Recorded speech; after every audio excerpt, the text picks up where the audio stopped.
In Chapter 5, we learned how to draw things, and we created this project here. It was our simple landscape plan. Open that up. I've saved a copy of what I did in the Chapter 6 project folder, and I called it Chapter 6 Project. So let's start with that, or the one you made. Either one will be fine. In Chapter 5, we learned how to draw things, and in Chapter 6, we've learned how to edit those things that we've drawn. So now that we've drawn something, we're going to tweak it. We're going to clean it up, make it a little bit better. So first, what we want to do is erase all of these points. They're getting in the way and they're not really serving the purpose that we really want to do.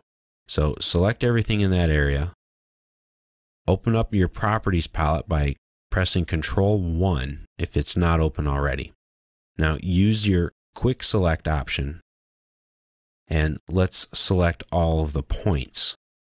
We'll say their color equals by layer and click OK. So now all of the points are selected, and press the delete key. And we've deleted them. They're gone. They're out of our way now. Now let's go over here to our little pond that we created. Let's erase all of these hexagons except for one. Select them all and press delete. Now let's offset the pond with 3 units. Select it, see our preview, and enter. Grab the hexagon with the move command, grab the endpoint, and let's use the near command to put it somewhere here on our new offset from our pool. Now what we're going to do is rotate it so that the vertices line up with the offset line. So zoom in, type in RO for rotate, select the hexagon, press enter, type END for end, because we're grabbing this endpoint.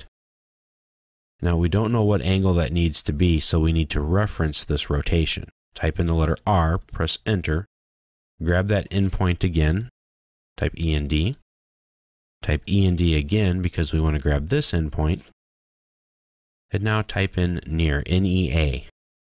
Zoom in real close and find a spot that's there. It doesn't have to be exact in this case.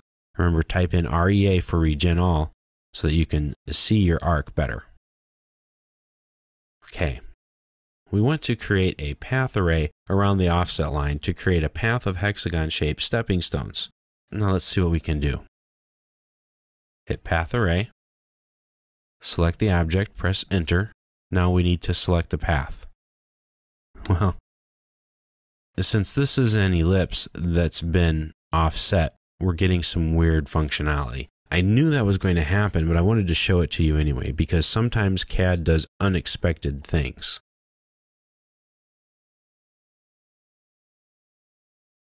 Now, this is what happened. This is an ellipse, and when you offset an ellipse, it's no longer an ellipse that's created, it's a spline. So a spline can do strange things. So what we're going to have to do in order to create this array is to create some other object that's going to work like a polyline. So start the polyline command, press enter. Now we're going to start from this point here. And we're just going to draw different shapes. Turn off your O-snaps and then just draw somewhere around where this ellipse was. We don't have to be exact in this case, but if we did, we can use the near O-snap to click onto different places along our ellipse. There are many times in CAD in which things don't work the way you expect them to, and so you have to improvise. And this is one of those cases. So now that we have this new polyline, we can array around it. Use the polar array command, select the shape, press enter, select our path, and now you can see we have something that's looking much better than what we had before. It's actually going around the pond this time. Now what do we want to do? Do we want to have a certain amount of items, or do we want to have a certain space between them? Well, let's divide it up to make it even. And let's make it an even 40 stones, because that'll be an easier number to order. And do you want 1 or 2 rows? Let's just stick with the 1. When we're done, close the array, select the path and delete it. And there you go. Now let's open up the wall where we have our door. Before we open up the wall, let's put a wall in here. Let's use the offset command. And let's tell it to go 8 units. Say, well, that's too big for what we're doing here. Okay, let's change that to 1. That looks much better. Now let's draw a line, snap to the endpoint of our door.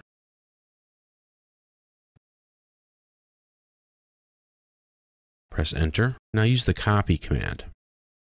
Copy this line.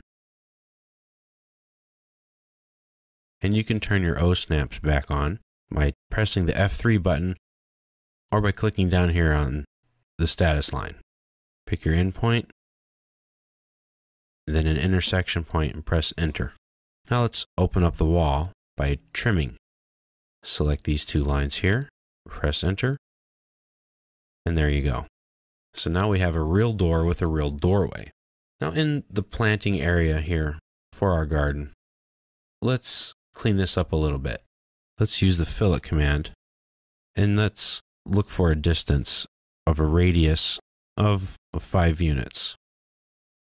Sometimes polylines won't allow you to fillet them, so you have to explode them first. Explode is a command we haven't talked about yet, but an explode command will separate things.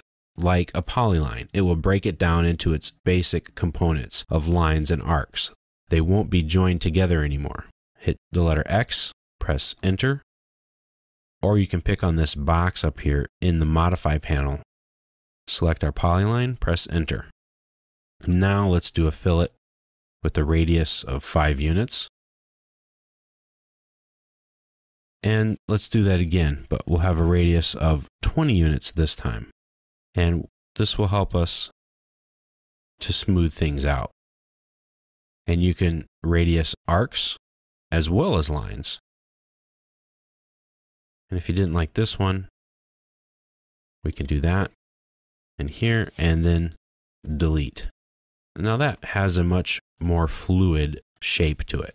And there you go. We cleaned up our drawing a little bit, added some new features, we've changed it. We've given the building a wall and we've put a door in it. And we can also trim our concrete driveway and sidewalk together. And so now you've created this drawing and then you've gone through and edited it with the new tools that you've just learned how to use.